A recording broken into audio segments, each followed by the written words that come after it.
नमस्कार दोस्तों, जय जोहार। मैं कौशल तिवारी और बिहिनिया संध्या में आपका स्वागत है।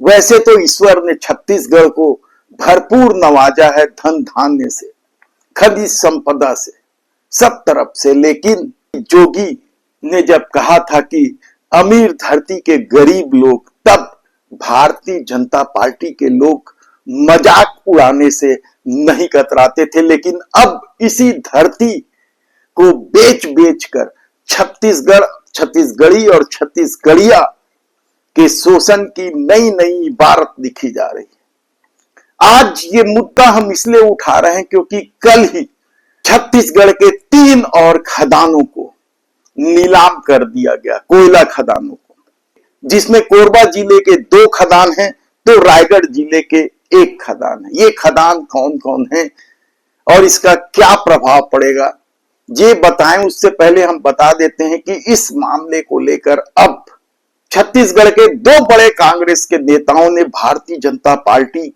के इस डबल इंजन की सरकार पर सीधा प्रहार करते हुए गंभीर आरोप लगाए हैं। ये आरोप क्या है उससे पहले समझ लीजिए कि जिन क्षेत्रों में पेड़ों की कटाई होगी, कोयला निकाला जाएगा, ब्लास्टिंग होगा, उससे क्या महाकवि कालिदास ने जो मेघदूत की रचना की थी उस स्थान को भी क्षति पहुंचेगी?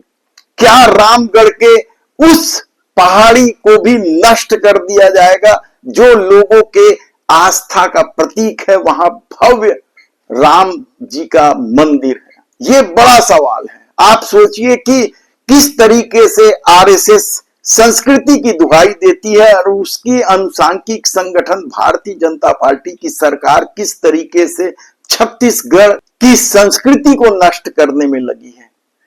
पांडव जाति के लोग इस क्षेत्र में बड़ी संख्या में निवास करते हैं, जिनकी अपनी संस्कृति है, आस्था का अपना केंद्र है। हर साल रामगढ़ में भव्य आयोजन होता है और उन क्षेत्रों की जंगल काट दिए जाए, ब्लास्टिंग से पहाड़ नष्ट कर दिए जाए, तो आप कल्पना करिए कि क्या खेल हो रहा है। कल जिन 3 कोल ब्लॉक की नीलामी हुई उसमें कोरबा जिला के रजगामार डिपॉजिट देवनारा में जो 784.64 लाख टन कोयला भंडार बताया जा रहा है उसकी, और दूसरा रजगामार डिपॉजिट साउथ ऑफ फूलकडी, वहां 616.97 लाख टन कोयले की डिपॉजिट है। ये दोनों नीलाम कर दी गई और इसे नीलामी में TMC mineral resources private limited ने हासिल किया है, तो फूलकडी का खदान मिवान स्टील लिमिटेड ने हासिल किया है। इसी तरीके से रायगढ़ जिले का जो 1 कोल ब्लॉक है उसमें 1401.61 लाख टन कोयला का भंडारण है। यानी आप समझिए कि कोयले की जरूरत नहीं है, सारी रिपोर्ट बता रही है, फिर भी कोयला उत्खनन का कार्य किया जा रहा है। क्यों? क्या उद्योगपतियों को फायदा पहुंचाने के लिए छत्तीसगढ़ को बर्बाद कर दिया जाएगा?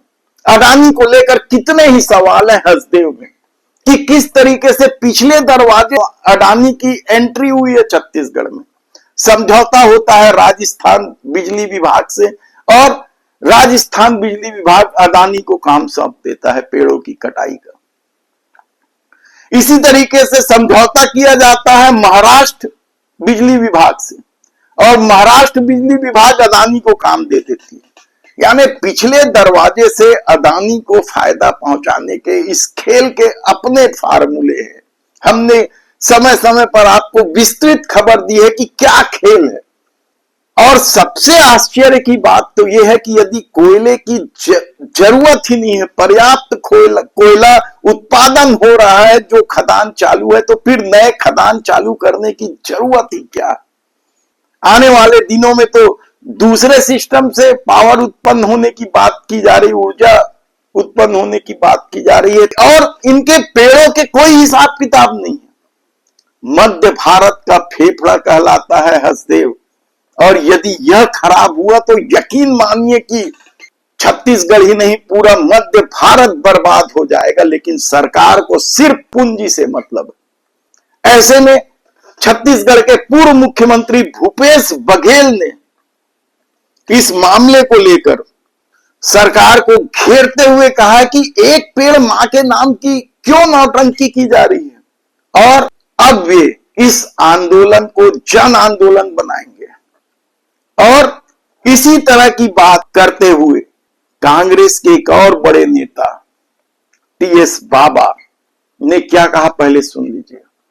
आज बहुत चिंता वाली सूचना विदेश यात्रा के दरमियान मुझे मिली कि रामगढ़ की पहाड़ी को जिस केते बासन एक्सटेंशन कोयला खदान प्रोजेक्ट से पूर्ण रूप से नुकसान होने की संभावना है।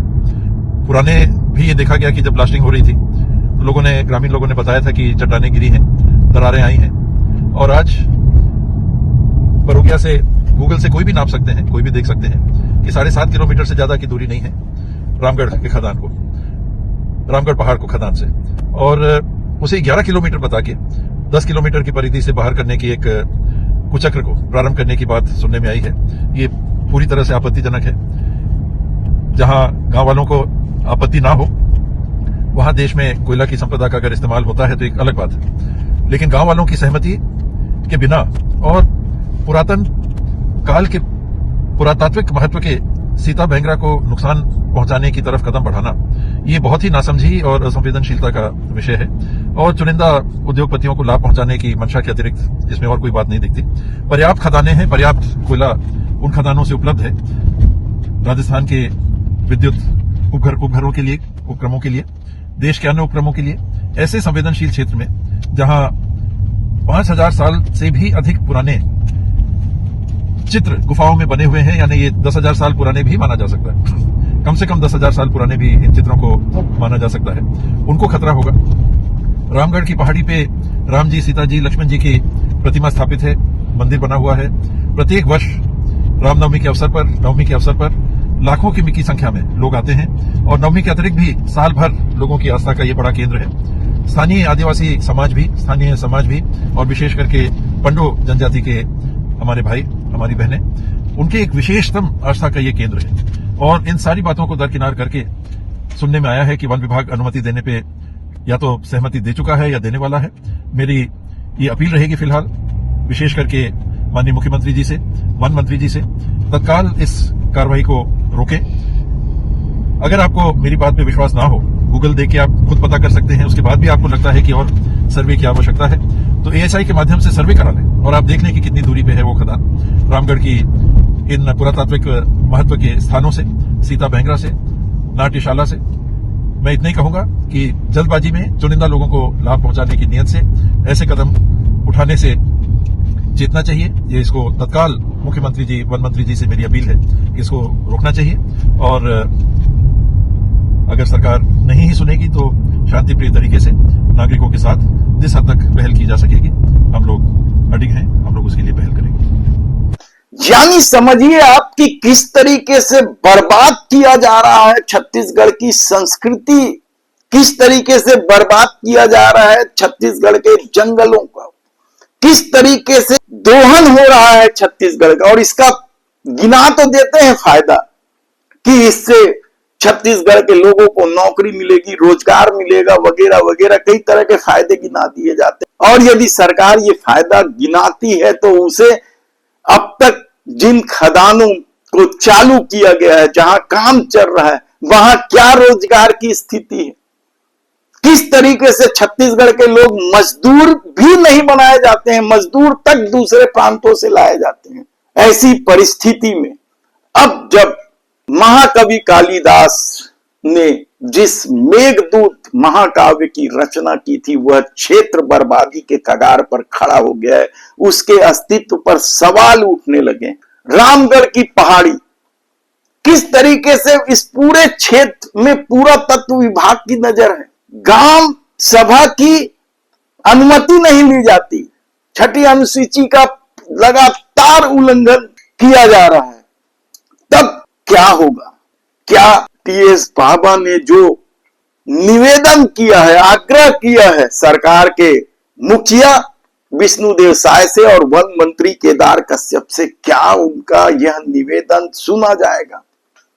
क्या सचमुच विष्णुदेव साय या केदार कश्यप में यह ताकत है कि वह छत्तीसगढ़ के हित में कोई फैसला ले सके और इस संस्कृति को, इस क्षेत्र के पुरातात्विक महत्व की चीजों को बचा सके, इस क्षेत्र की जैव विविधता पर मंडरा रहे संकट का कोई समाधान निकाल सके?